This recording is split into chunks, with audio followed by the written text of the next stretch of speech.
Welcome to part 3 on the American Revolution. Now we're going to talk about declaring independence. Now, as I said before, the Continental Congress convened in May of 1775, right? Now, this is going to be the body that declares independence. But let's take a look at this a little bit more closely. We don't have a Declaration of Independence until July of 1776. That's 14 months. So this is still not an easy process. You know, despite the fact that there's a lot more calls for independence at the convening of the Second Continental Congress, a lot of people are really leery about pulling the trigger on that. It's a big step. And so propaganda is going to play a role, right, to convince people that it's finally time to take it. Propaganda like Common Sense. Common Sense was published in January of 1776, right? It was written by Thomas Paine. And, I mean, it's a very inflammatory document. Matter of fact, in the document, he refers to King George III as a brute. Now, I know today we're going, well, so what, right? And called him a brute, big deal. I mean, that's a really serious thing to say back then. I mean, you're talking about a time period where if you insulted the king like that, that would cost you your life, right? That's an act of treason, okay? But Common Sense goes beyond that, right? It makes an argument for independence. I mean, it points out the fact that fighting had changed the political situation, right? Again, like I said, you've crossed a bridge that cannot be uncrossed, right?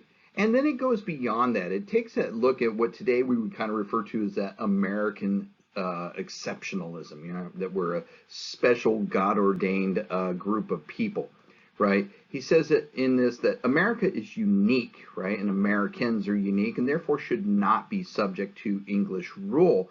And that America is destined for a special mission in the world, right? An American sense of mission. There's that American exceptionalism. Okay? And so because of these reasons, independence is a necessity. We need to be independent from it so that we can continue fulfilling God's role on earth, right? So you're going to have these more and more powerful arguments being made until finally by July of 1776, there's enough support to push for independence. Now, to be clear, though, we need to take a look at this. It doesn't mean that the majority of colonists supported independence. And now, there was no research polls being done at this time, but we estimate approximately only 40% of the colonists were in favor of splitting away from the English crown. 40%, so not a majority. But only between 15 and 20% were against it. They were, you know, loyalists and didn't want to split away from the crown. So that's twice as many than that were in favor of splitting those who were not. And that remaining 40%, honestly, they just wanted to be left alone. So let's take a look at the real Declaration of Independence, right? It's not the one you're thinking about, right? There was a resolution floating around the Second Continental Congress called the Lee Resolution.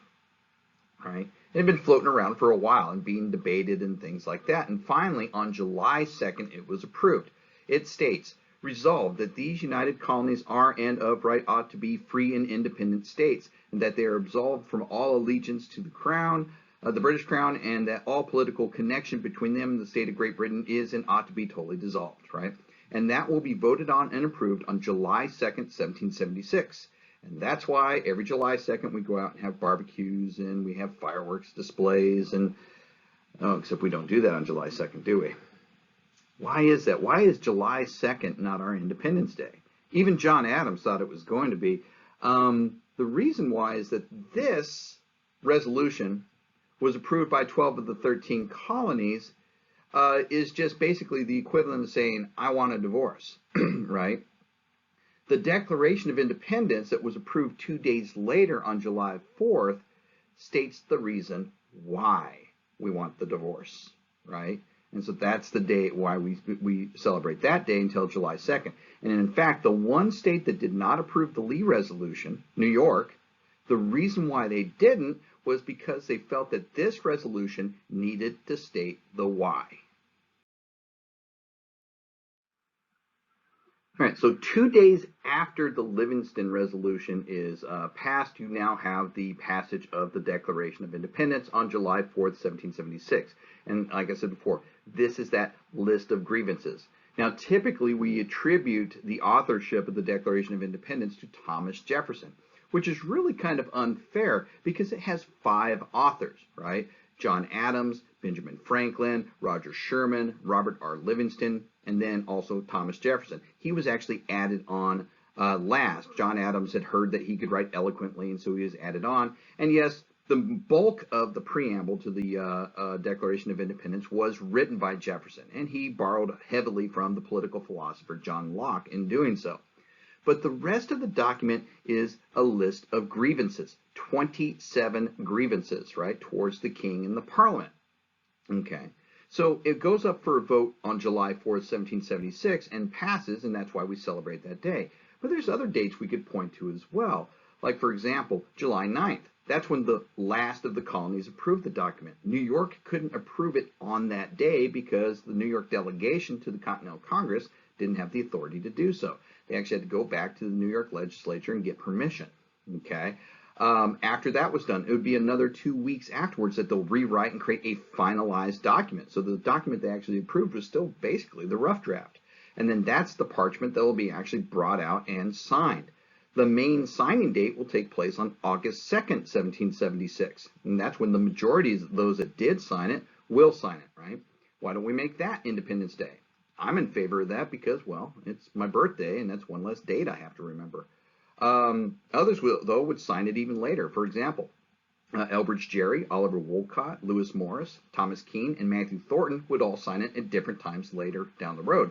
And 2 of the delegates wouldn't sign it at all, right? Either because they disagreed with it or just didn't quite like the wording of it, right? John Dickinson refused to sign it, and one of its authors, Robert R. Livingston, never signed the document, right? So we have all these different dates and all these different scenarios around it, but, I mean, the importance of the document, though, is paramount. Matter of fact, we need to take a lot of time to really pull apart what this document means.